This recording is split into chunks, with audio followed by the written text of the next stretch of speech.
When the defining moment comes, either you define the moment or the moment defines you. Either you define the moment, you decided that you're gonna not concern yourself with the naysayers, that you're not gonna concern yourself with what has happened or what hasn't happened, but you're gonna make the commitment to do what you've gotta do so that you can have a lifestyle that you've never experienced before. Or the moment defines you, and you decide to play it safe. And 20 years from now, you say to yourself, what if I would have taken a chance on myself? What if I would have stayed in the game? What if I would have kept making the phone calls? What if, and what if? The what if mentality is, this guy told me I was a 36th African-American Navy SEAL in Navy SEAL history in over 70 years. This guy told me there's only 35 African-Americans to ever be a Navy SEAL. He was pretty much telling me, you ain't got what it takes. I took that and said, what if I can be the 36th? But what if I could? What if I could pull off this miracle? How will I feel at the very end if I can defy all the odds? You're in the test of your will right now, because life says it has a little more test for you. You can look at your challenge with skill, and it will see it just as that. A challenge. Or you can look at your challenge with will. Those exceptional people who are uncomfortable with the times and rise to the challenge because they refuse to allow the chaos around them to determine the conqueror within them. I've never met anybody who was terribly creative or gifted or strong in leadership who was also comfortable. You must be willing to extend yourself to the limit with no guarantee of success. Every day, you must ask yourself, did I do enough? Prove to yourself today, every day, that you can and will push harder than you wanted to, harder than you felt like pushing, past the point of fatigue and far beyond the point of comfort to that outer edge, to the limits. And on those points, there will be no compromise. Not now, not ever.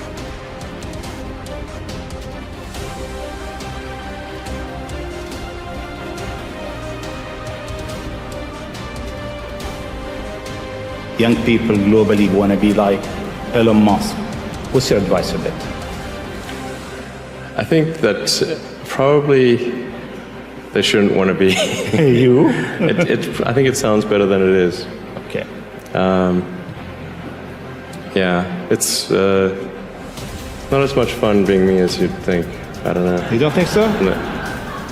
There's definitely, it could be worse for sure, but it's, I'm not sure I'm not sure I want to be me. Okay. But if, you know, I think advice, I mean, if you want to make progress in things, I think that the best analytical framework for understanding the future is physics. I'd recommend studying the thinking process around physics, like not the equations. I mean, the equations certainly they're helpful, but the way of thinking in physics is it's the best framework for understanding things that are counterintuitive.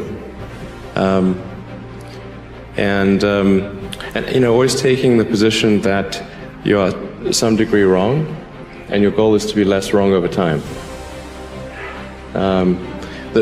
I think one of the biggest mistakes people generally make, and I'm guilty of it too, is wishful thinking. You know, like you want something to be true, even if it isn't true. And so you ignore the things that, you ignore the real truth because of what you want to be true. This is a very difficult trap to avoid. And like I said, certainly one that I find myself in having problems with. But if you just take that approach of you're always to some degree wrong and your goal is to be less wrong, and solicit critical feedback, particularly from friends. Like friends, particularly friends, if somebody loves you, they want the best for you. They don't want to tell you the bad things. So you have to ask them, and say, really, I really do want to know. and then they'll tell you. First say to yourself what you would be, and then do what you have to do. Assemble your life, action by action, and be satisfied if each one achieves its goal. No one can keep that from happening. Action by action. If your soul be habitually in practice, you will plead and teach, listen and learn, investigate and meditate. What more is necessary?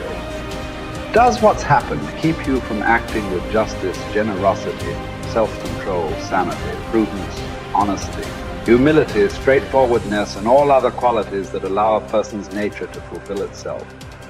So remember this principle when something threatens to cause you pain. The thing itself was no misfortune at all. To endure it and prevail is great good fortune. I think failure is bad. I don't think it's good. But if something's important enough, then you do it even though the risk of failure is high. And so I think my advice if somebody wants to start a company is they should bear in mind that the most likely outcome is that it's not going to work. And they should reconcile themselves to that strong possibility. And they should only do it if they feel that they are really compelled to do it. Because it's going to, the way starting a company works is like usually in the very beginning it's kind of fun, and then it's really hellish for a number of years. You talked about chewing glass. Yeah, there's a friend of mine who's a successful entrepreneur, and started actually his career around the same time as I did, and he has a good phrase. His name's Bill Lee. He said, "Yeah, starting a company is like eating glass and staring into the abyss." And you agree with that? Generally true. Yeah. And if you don't eat the glass, you're not going to be successful. The impediment to action advances action. What stands in the way becomes the way. Believe it or not, obstacles can actually be the thing that propels you forward in your career, your relationships, and your life. Rather than getting shut down by all the stuff that pops up to block your path, learn to understand impediments as essential tools for achieving your goals. While this might seem contradictory, you've likely experienced this phenomenon in your own life. If you've ever overcome an obstacle to reach a goal, you know that the struggle in climbing over that wall taught you priceless lessons that helped you become the person you are now and further refine what it is that you want to achieve in life. It's easy to think about life as a series of fixed happenings. You graduate from high school, you go to college, you begin a career, you get married and start a family. While there's nothing wrong with having a map of your future, it's important to understand that you're going to encounter things along the way that might just fundamentally change the direction you're heading in. As the simplest of examples, let's say, that you are taking a run on some nature trails near your house. During a storm the previous night, however, the path you always take has become problematically flooded. What do? Do you turn around? Do you try to bushwhack through the woods around the path? Or do you change your route on the fly and explore a part of the woods you've never been to before? If you chose either option 2 or 3, the impediment to your action actually advanced your action. You likely experienced a new and rejuvenating headspace too, either navigating through the woods without a trail or running down a path you'd never considered exploring before.